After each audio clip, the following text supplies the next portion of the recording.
Welcome to Sabres Hockey Central Extra podcast, episode 15. That was kind of clunky, but it's the wee hours of Thursday morning. Myself, Ryan Wolf, joined by my co-host Brayton Wilson. We are here on an impromptu podcast to discuss the apparent deadline day for the Sabres on February 11th because they traded 5 guys away in shocking fashion. But we'll get to that. But first off, Brayton, how are you doing at this late hour? Oh, I'm doing pretty good. It's been a while. It feels like that we don't do this too often anymore. I feel like we should do it more. I agree, but judging by our schedules, we both don't have much runs together, unfortunately. So, which is why we're, like I said, it's the wee hours of Thursday, and we're sitting here talking about hockey. But as today, or as I should say, as the 11th showed, hockey can really dictate things if it wants to. Yeah, no kidding. I think I had hockey work for 8 hours roughly today. So it's been a fun day. But to start off, we're going to start off with the smaller of the two deals, the second deal that took place. Earlier in the afternoon, we heard some rumblings that the Dallas Stars may be interested in Jonas Enroth, and I believe it was Bob McKenzie who came out and said it would be. No, sorry, it was Elliot Friedman because he was on Sabres Hockey Hotline, and he said flat out, I would be shocked if Dallas doesn't at least call on Jonas Enroth. And well, a few hours later, the Buffalo Sabres completed a trade sending Jonas Enroth to the Dallas Stars. In exchange, they get Anders Lindback and a conditional third-round pick where if Jonas Enroth, I believe, wins 4 playoff games, it becomes a second-round pick. There's a few conditions. That's something Tim Murray likes to do is put crazy conditions on draft picks. But worst case scenario, it's a third-round draft pick. What are your thoughts on this trade, Brayton? Honestly, it's everything I expected. I didn't really expect to get a goaltender return in Anders Lindback, who on my radio show that we do every Monday night at 8 p.m., everybody on the show said that Anders Lindback is clearly the worst goaltender in the NHL. However, now he joins the worst team in the NHL, so it all works itself out. But, I honestly was expecting a third-round pick out of Jonas Enroth. It's great if it turns into a second-round pick. However, they got to get to the playoffs first. They're outside of the playoff picture right now. But, I was one of those people that predicted that they would come back. They would make the playoffs as a wild card team, and we'll see what happens. But I mean, as of right now, it seems like it was the deal that I was expecting, and I'm very happy with the return. There's nothing surprising here. I mean, they had to bring back Lindback because, first off, the Sabres don't want to call anybody up from Rochester, and Dallas doesn't want to essentially they kind of just had Lindback as a throw-in because if not, there's no room for him on the Dallas Stars roster, so he's Right. he's an unrestricted free agent at the end of the year. But right now, he is 2-8-0 on the season. He's a very ugly .875 save percentage and a .371 goals allowed per game.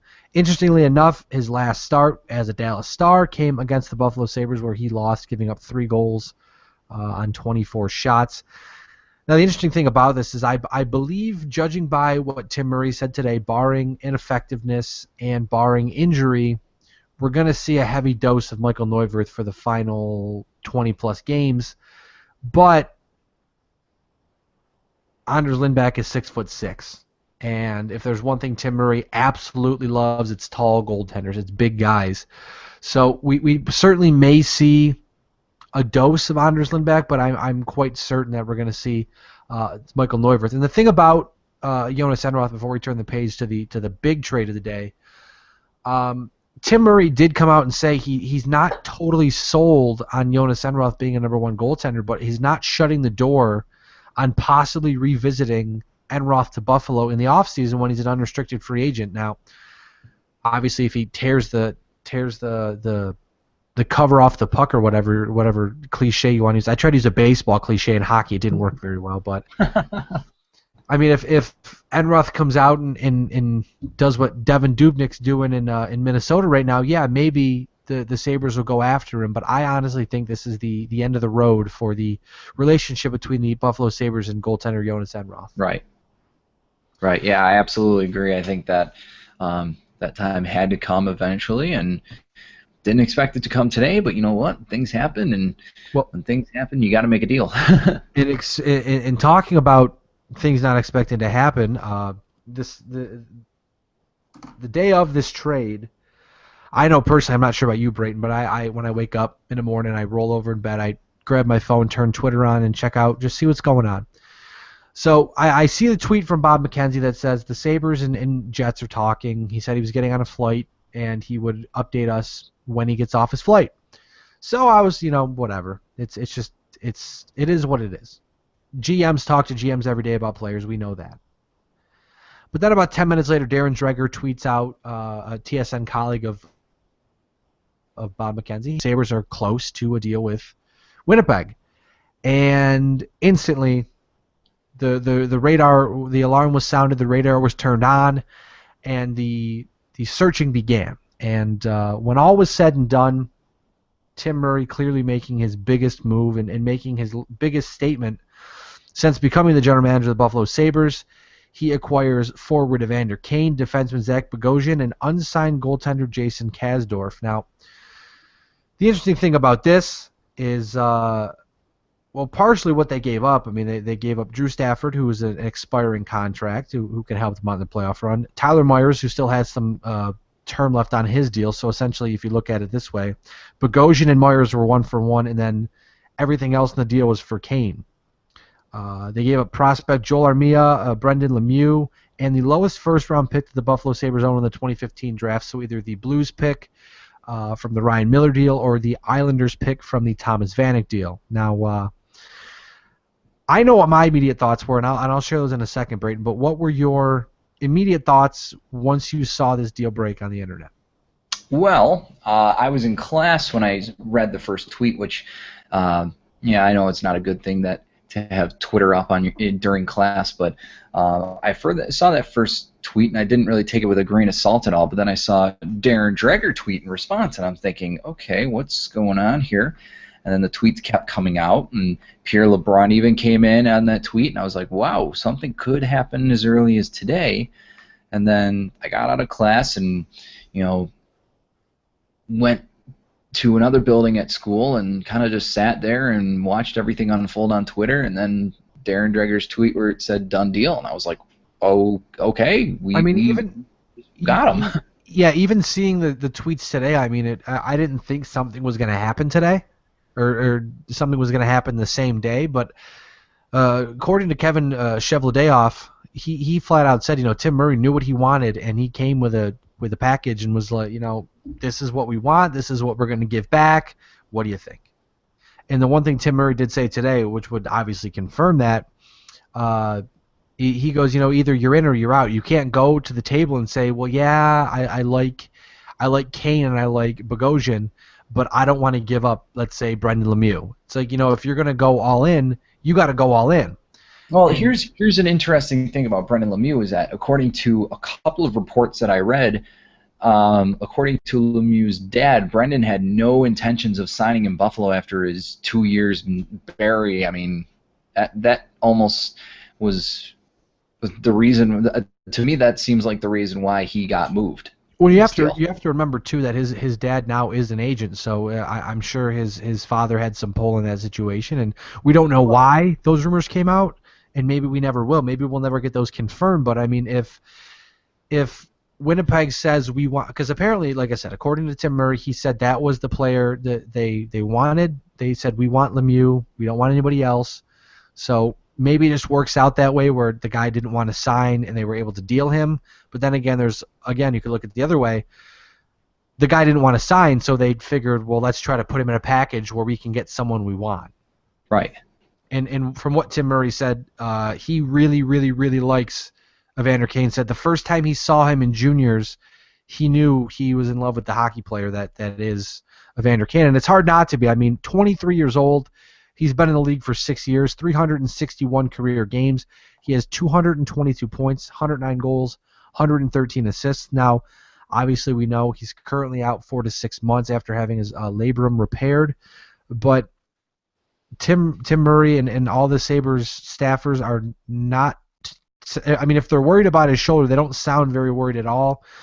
They seem fairly upbeat about the possibility of Kane being able to return to 100% and be the elite goal scorer that they expect him to be.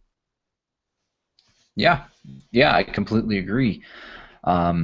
You know, and you know, when I was at school today, some of my friends were just saying like, well, how is this a good deal for Buffalo? How is this supposed to be good for Buffalo? The return is just way too much to get Kane and Bogosian. And I said, look, I don't think they're looking at the deal and thinking of right now. I think they're thinking towards the future, because Zach Bogosian's a former 3rd overall pick and Evander Kane's a former 4th overall pick.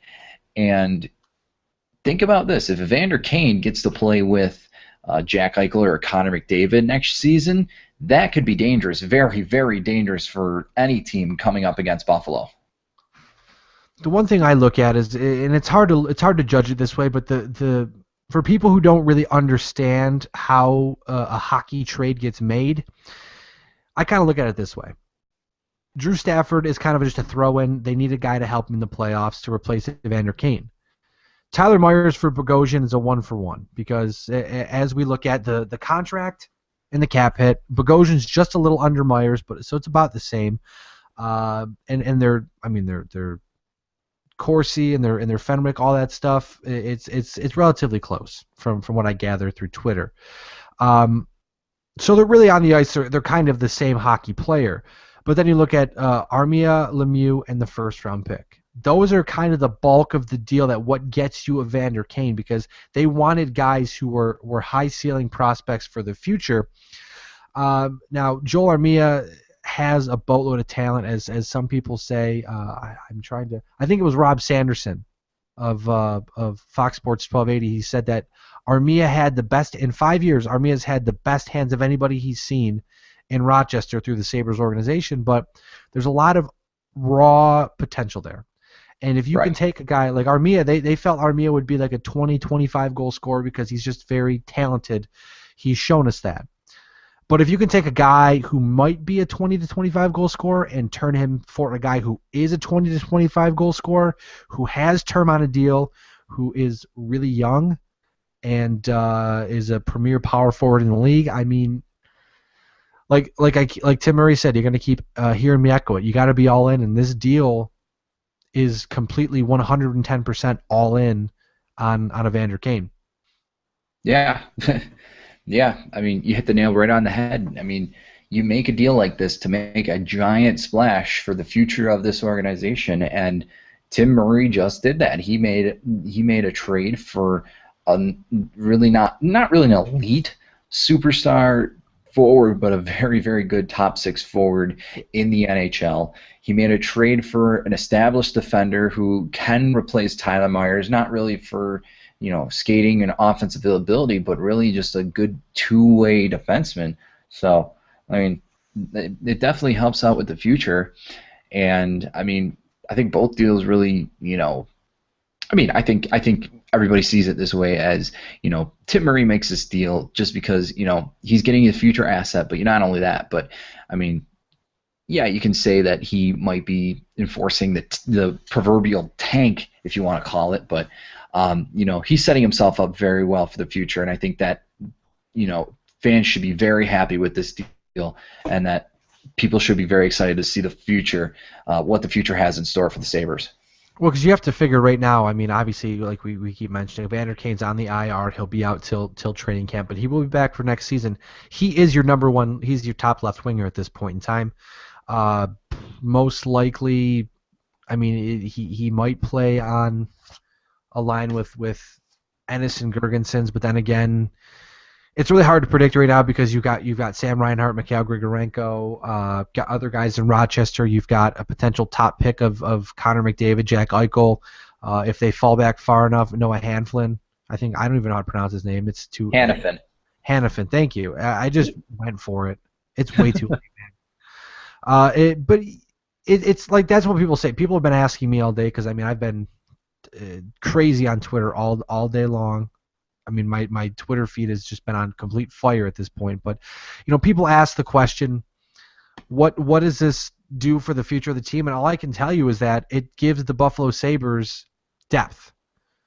But it's kind of the opposite depth. It's almost like Matt Molson was your top left winger going into February 11th.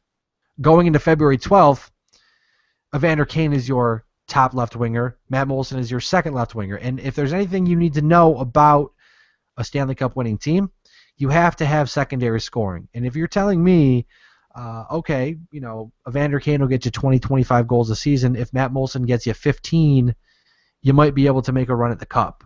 I think they'll be fine if that's what they're looking for from in the future from these guys. And I'm kind of losing my train of thought right now. I'm not sure if you can tell, but it's just really good overall for the entire franchise. Like Tim Murray has put the stamp on his team. He goes, this is my kind of hockey player team, and we're slowly but surely because if you go back to when he was hired, he laid down the law. He said, we're gonna draft, we're gonna acquire draft picks, we're gonna acquire young players, and then maybe we can use those picks to trade and get established NHL players.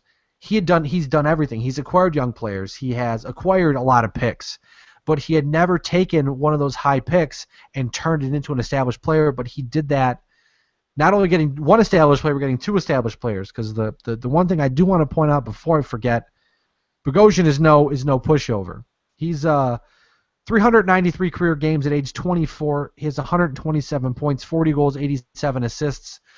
The one thing you're probably going to hear a lot about Bogosian is the same thing we always said about Tyler Myers. Most likely a guy that's a candidate for a fresh start, a new pair of eyes, a new organization to kind of start at the bottom and just see what he is and try to build his game a different way. Because he's from up near the Adirondacks. He's up near Watertown. If I'm not mistaken, I believe his godfather is from Buffalo. Is from Buffalo and lives in Buffalo, so he's got ties to the area. But like I keep saying, it's the one thing you're going to hear myself, and I know Brayton, you're going to preach it too. It's going to be the thing you're going to hear from us a lot in the next couple weeks. It's Tim Murray continuing to build his hockey team. Mm-hmm. I mean, and the one thing he mentioned today was that he wants to get value, like with the Enroth trade. Everybody said it's straight for the tank because the Sabres got back a terrible goaltender, statistically a terrible goaltender. Because I don't know the guy, I'm not sure if he's he might be a good goaltender who's just in a bad spot. We don't know. We'll find out. But statistically, he's horrible. But Tim Murray wanted to get a good value, and he did. And he said, I want to get good value for anybody on my team that's an unrestricted free agent pending. I want to get good value for. So while I sit here and I joke with you, Brayton, on Twitter that we're going to have nothing to do on deadline day because I know myself and you will be at the arena live. Yep. You still got Chris Stewart, Torrey Mitchell, maybe Patrick Coletta. I think Matt Ellis, that's not going to happen. Andre Mazzaros, maybe. Andre Benoit, maybe. And Tyson Strachan, it's a possibility. Now, I don't think... Did you mention Torrey Mitchell's name? Yeah. I don't think they turn a goaltender because I think they've got the two guys that they want for the rest of the season, but there's still a handful of guys who could be dealt on deadline day. Absolutely. Yeah. I think that, the possibilities are endless. And who knows, you might see a name that comes up that nobody would think. I mean, Tim Murray is basically taking names on really anybody except for, the names that he specifically mentioned today, where it's like Ristolainen, Gergensons, Zadorov, and a couple other guys. But I mean, still, it's just like you might have a trade where it's a name that nobody thought would be available, and then all of a sudden it's like, oh wow, this is interesting. I mean, looking at it right now, it certainly could happen. I mean, you look at a guy like Marcus Foligno, for instance. Tim Murray mentioned that he told Winnipeg flat out, he goes, we're not dealing Foligno to you. But that's the interesting part about that is we saw rumors days before that said Winnipeg wants Foligno, and they won't settle for any less. And then Tim Murray just flat out said, no, we're not giving you Foligno. But then again, you look at a guy like Marcus Foligno, someone may come calling for him. Yeah, he's not available, but if you knock the socks off, yeah, you might be able to get him. That's exactly what happened with Tyler Myers. Tim Murray said, I wasn't going to trade him. But Winnipeg called, and Winnipeg said, well, hey, you want Evander Kane, why don't you do this, we'll do this, we'll do that, we'll do this and that, and then, okay, I'll trade Tyler Myers. That's why, it's hard to sit here and say someone's untouchable. But, I mean, like the names you mentioned, Ristolainen, Zadorov, Girgensons, they're not going anywhere. Guys like Sam Reinhart down in juniors, they're not going anywhere. But someone with minimal term left or, unrestricted free agency coming up here in July, they're likely to go. And that should be no surprise. I mean, you could see a name like Tyler Ennis move. I doubt it, but it could happen. Hey, if the deal is, as these maybe, but you want to blow things up and start just blow a lot of people's minds, I think that would be a deal where people just can't even, if you will let me. The last name I want to mention before we get too far off topic, the third name the Sabres acquired was Jason Kasdorf, goaltender at RPI. He was drafted by the Jets in the 2011 entry draft, 6th round, 157th overall pick. He's 22 years old, currently playing for RPI. I'm not sure if I mentioned that. Sorry if I did. He's shown signs of brilliance. Had some shoulder problems. Hasn't been so hot since. But take a wild guess. Brayden, if you had to take a shot in the dark, and I'm sure you know where I'm going with this, and you probably already know a lot about this guy, as I have found myself to already figure out. But what is one thing you may think about this goaltender who Tim Murray acquired? What's one thing, if I said pick out of a hat one thing you would bet on that this guy is, what would you say? He's big. He's a very tall gentleman. He's 6'4". 6'4". Good guess. Another goalie 6'4" plus. Speaking of, this is not something I was going to talk about today, but speaking of tall players, because I got you in the podcast and we're talking, it blows my mind how Tim Murray has rebuilt the defensive situation in Buffalo. Only one defenseman is shorter than 6 feet tall. Mm-hmm. Like, they've got some big bodies on that blue line that will rough you up. Oh yeah, yeah, and absolutely. And while Ted Nolan probably will not survive the end of this or after this season, we all know that. Tim Murray kind of hinted at he was not very happy with the job that was being done. He was asked today, how do you feel about the team's performance? And he said, well, we're in 30th place. That was the first thing he said. So clearly he's not happy. He talked about being severely pissed off when it went on their almost historic run of futility. But I think the one thing you're going to see instilled in this hockey franchise is they want to be hard to play against. Mm-hmm. And that's one thing about, for instance, going back to the Evander Kane deal. Evander Kane not only scores goals, but he likes to hit people, and he likes to hit people hard. Zach Bogosian, Patrick Kane, the golden child of Buffalo, went on the record today saying, I get why the Jets traded Kane. I'm not sure why they traded Bogosian, because he is hard to play against. And going back to what we just said, that's exactly what Buffalo wants to do. Yeah, that's what they wanted to do ever since they hired Tim Murray. Well, and the question I have for you, because I know I look in depth on things, but I know you take the extra step. Do you see? And there's a lot of stuff I saw today, and I just want to kind of throw it all on you at once. Now, a lot of people say that Tyler Myers has the talent, but didn't want to go the extra mile. Do you see maybe that's the problem with him, or do you just feel that he just did not have what everyone thought he had? I don't think there was a question on whether or not, he's talented or not, or he had the talent. I think he has a talent. It's just, I don't know what it was that it just didn't work here in Buffalo. I think that as you said earlier, with the whole change of scenery cliche, it might be best for both players because Zach Bogosian wasn't exactly playing the greatest for Winnipeg at this point now, and both guys are going to get traded. Both guys are going to get new starts, new homes, and everything like that. And I think that maybe it'll do good for Tyler Myers, and maybe we'll see. Oh, well, Tyler Myers actually can't recover from his Calder Trophy season, or yeah, maybe that change of scenery was best for him because look at now, he's playing like he was when he was a rookie, absolutely lights out, playing the best hockey he can play. We're going to see down the road who's eventually going to win this trade and everything like that. But as of right now, I think both teams got great deals for what they were asking for, and I think that both teams should be very happy with the turnout. Yeah, I mean, that's the toughest thing as we sit here as podcasters, as bloggers, as writers, journalists, whatever you want to call us.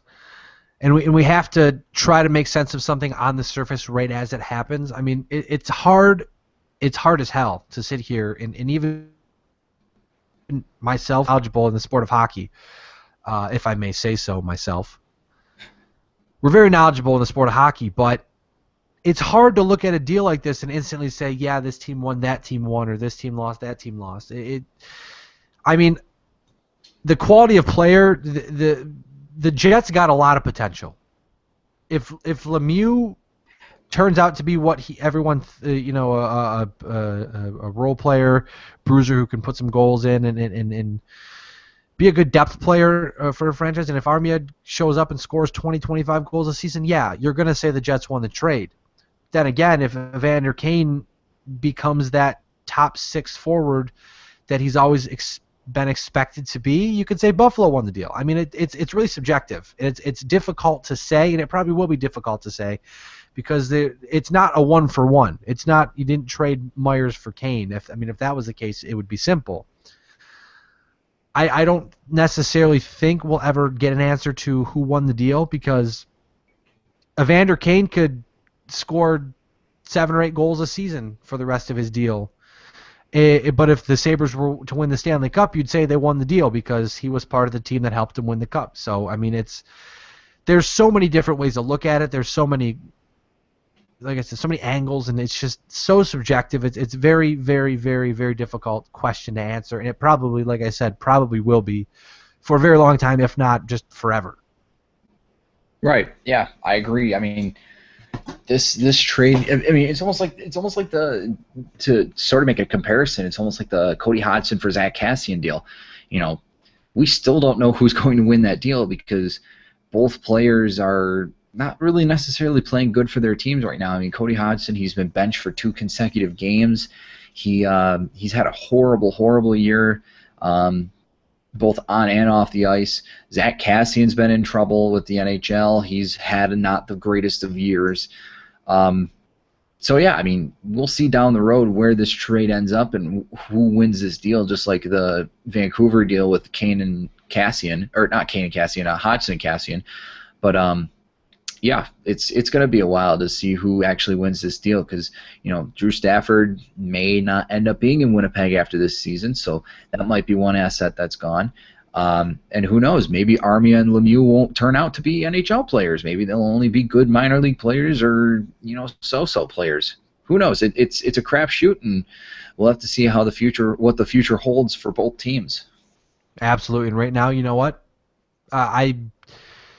I'm completely fine with Evander Kane being a Buffalo Sabre in that deal. Absolutely. I mean, that deal, I'm thrilled because here's another thing. Is that Zach Bogosian is still 24, yep. And Evander Kane's going to turn 24 in August.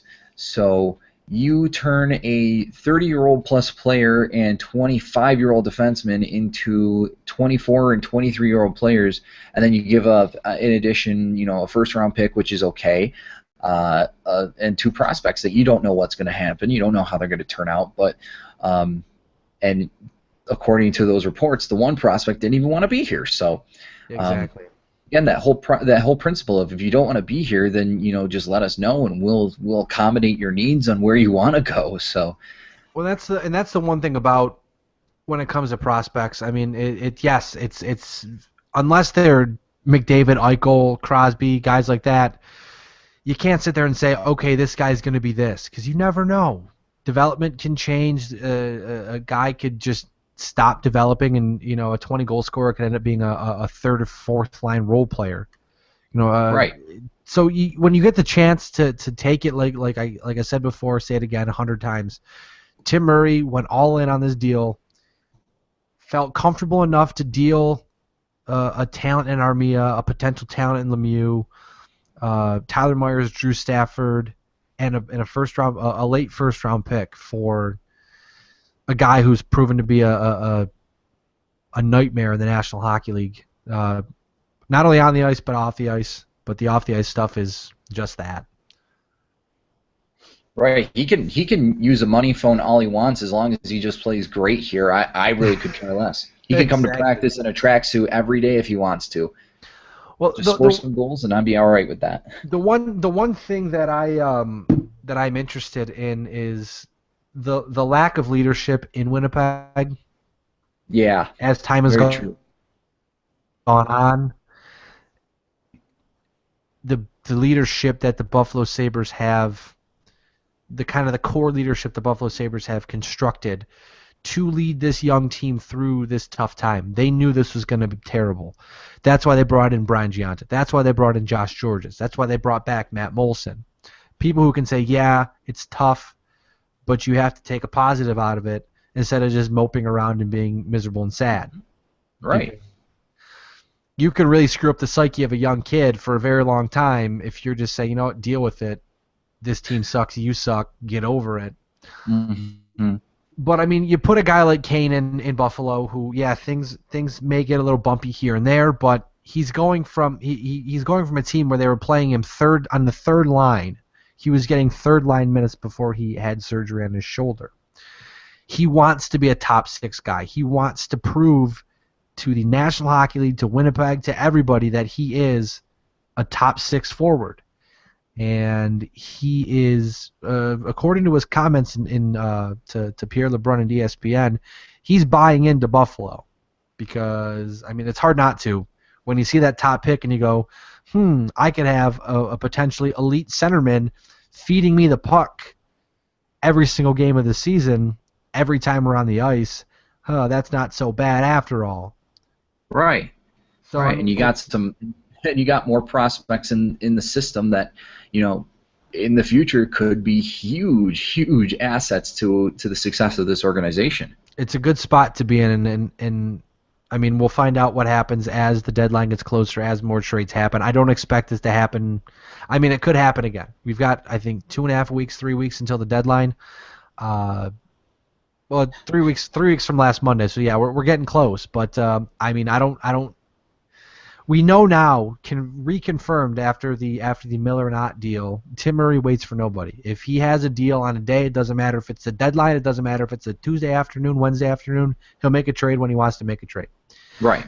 And we'll do podcasts like this, like we did last year with the Miller Ott deal. Yeah, this is probably going to sound exactly the same, where we're just sitting here just rambling about whatever because we really don't know what to talk about because we can't believe what just happened. Could talk about my song.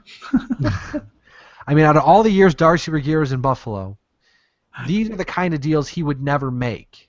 I mean, I know I don't want to beat a dead horse for too long, but I'm just saying this is a different era.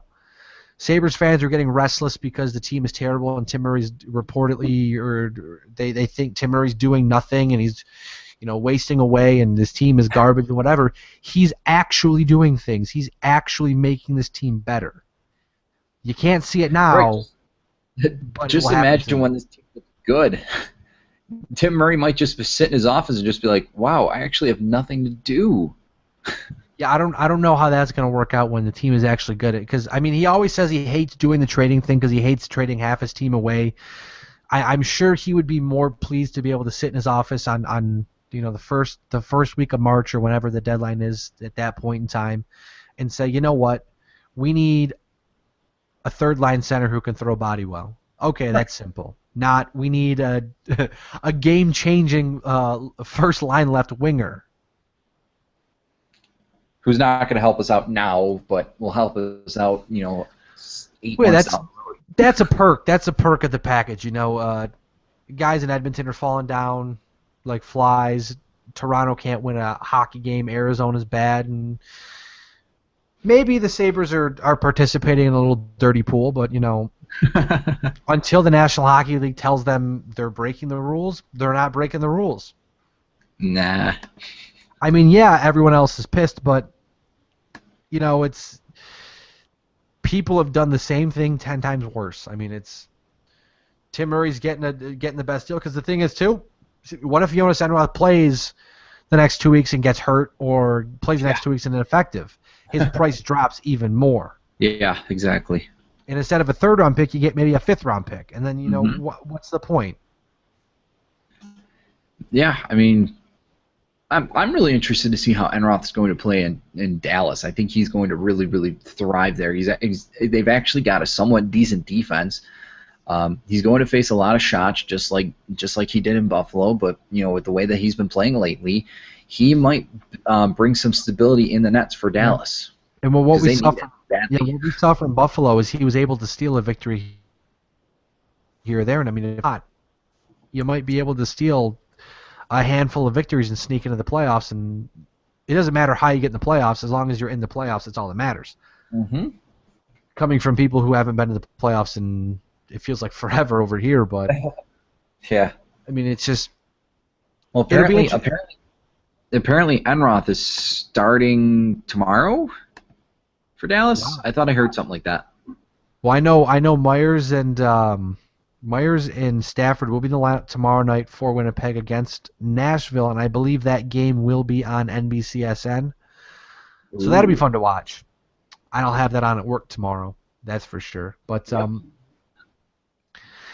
coming up on Sabres Hockey Central, we will have hopefully a trade article. Myself and Brayton, we're going to write one where I talked about Drew Stafford and I talked about Chris Stewart. He talked about Tyler Myers and the goaltenders, and well, that got blown up today because Tim Murray doesn't wait for anybody. Whatever, I'll take it. But going to try to mold that into something. I don't know what right now, but we'll try to make something out of it. And got a few good pieces going up shortly. There's a game on Sunday. The Flyers and the Sabres. We'll get our first look at Zach Bogosian in a Buffalo Sabres uniform. And like we mentioned, for the numbers. And we're waiting for the numbers. I mean, I think it's a fair bet to say Kane will wear 9. It's a safe bet to say, unless he was a super troll and wore 88, that would be hilarious. I think it would be great.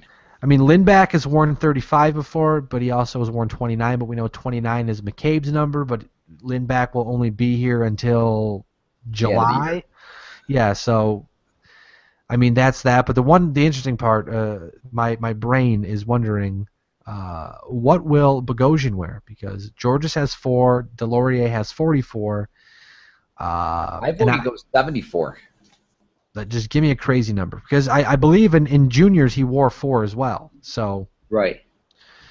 I was the idiot earlier who tweeted out that Bogosian probably would wear 44, and everyone's like, what about Delorier? And I said, well, don't mind me. I'm just asleep at the wheel today because I woke up, got out of bed, and got on my computer. Yeah, that's what I saw a tweet earlier today. Someone saying like, well, I was thinking like, what number would Bogosian wear? And somebody responded to me like, oh, how about 44? And I'm like, that's Delorier. And they're like, oh yeah, right. Oops. I was trying to get a head start over at Sabres Hockey Central. I was trying to get all my stuff done and get the roster pages are up, the cap page is ready, the foundation page is ready. Everything is good. I just don't have name bars. I have one for Evander Kane because, like I said, I'm assuming he'll be number 9. If not, it's not hard to change. No. But I'm really hoping. I really hope he's number 9 because I want to get my Ott jersey changed to a Kane jersey pretty bad. Yeah, I hope that the Buffalo Sabres decide to give Anders Lindback like 0 or something. That would be great. That would just be ridiculous. But it's fun though. The cool part about it is that the moral of the story is, because the Buffalo Sabres have been bad and kind of been trading off everybody, at least now we have people to root for in the postseason, because Buffalo, obviously, everybody listening to this podcast, myself, Brayden, you both know, Buffalo loves hockey. Buffalo will watch hockey. It does not matter who is playing, who, what, where, when, or how. As long as there's hockey on TV, we will watch. And now we've got people in Winnipeg. I mean, there's the big contingent in In Minnesota. I almost said Michigan. Minnesota. Got Miller in Vancouver. Enroth in Dallas. Lindy Ruff in Dallas. I mean, there's quite a few teams that you can watch now and say, hey, let's root for Enroth or whatever, whatever you want to do. Yeah. I just watch playoff hockey. I'm really mad that the Sabres haven't been in the playoffs forever, but then I think about it and I'm like, give it a few more years. This team will be a threat in the playoffs. Hopefully, crossing our fingers, knocking on wood. yeah, hopefully next year, but I don't think it will be that soon. But we'll see. We'll see what happens. We will see what happens. I mean, that's the fun part about hockey is it's always unpredictable. The good old game. Exactly. Now, I guess it's probably a good time to start wrapping this thing up. It's 1:26 in the morning right now. As we said, it's the wee hours of Thursday morning. You can follow Brayton on Twitter at BJWilsonSHC. I know I have to because for some reason I was trying to figure out why I wasn't. I realized I wasn't following your SHC account. I was following your personal account. I apologize for that one. Oh, no, that's fine. You can follow me at WolfSHC, WOLFE. Check out the Facebook page, Sabres Hockey, or Facebook.com/Sabres Hockey Central. Check out the website, SabresHockeyCentral.com. I'm sorry if we didn't make much sense this podcast, but no, I think we made a lot of sense. I think so too. It's just one of those cleansing things. I had to get off the chest. I'm not mad about the trades at all. Yes, it sucks to see Safford, Myers, and Roth go because you get attached to these guys, but it's for the best. Mm-hmm. It's like when you're in a crappy relationship and you're like, we probably should go our separate ways. I love you and all, but we just got to do our own thing. Mm-hmm. That's kind of how this feels like. Perfect way to put it. But I got nothing. Is there anything else you would like to cover this evening? No. The only thing that I'll add is just for people who are interested in listening to some hockey talk. I am part of a hockey talk show every Monday night on WBNY 91.3 FM. It's called Neutral Ice. I'm the producer of the show, and you can give us a call with your hot takes on hockey at 716-878-5104, and yeah, we've got lots of things that we talk about. The show is only unfortunately 1 hour, but sometimes we get lucky and either go over the 1 hour and get like an hour and a half, or even have an extra hour before or after. But yeah, it's a fun show. We got a few guys that are very knowledgeable with hockey. We got one guy who's a huge Devils fan, and we always make fun of him for it. And it's a great show. And I think that for those that want to tune in, please feel free to. Again, it's at 91.3 FM. The show is called Neutral Ice. WBNY is our call sign for our radio station, and our phone number again 878-5104 and the 716 area code. The cheap plug party has come to a close. Nothing wrong with that. I'll have to tune in sometime and check it out. Yeah, I mean, you can listen to us online for free as well. Sounds good. Yeah. That's even better. For us not in the Buffalo area, check it out. Exactly. For Brayton, I am Ryan. We are Sabres Hockey Central Extra. It's been a lot of fun. This will be up sometime shortly, and hopefully you're still tuned in. We do appreciate you tuning into every one of our sporadic podcasts that kind of just randomly show up whenever they do. We will be back, if not before the deadline, shortly thereafter, to discuss everything that happened. We'll probably talk about these two deals, the Evander Kane deal and the Jonas Enroth deal. We'll probably talk about them again in the grand scheme of things. But although some of the biggest pieces have been dealt, there's still a lot more pieces that can be dealt in the next couple weeks. So at least we hope. Stay tuned. Yeah, well, stay tuned. Keep your ears open, and we will do our best to keep you as updated as we possibly can. I thought you were going to say something there, Brayton. Nope. I'm good. It's okay. Thank you, everybody, for tuning in. We will catch you sometime soon.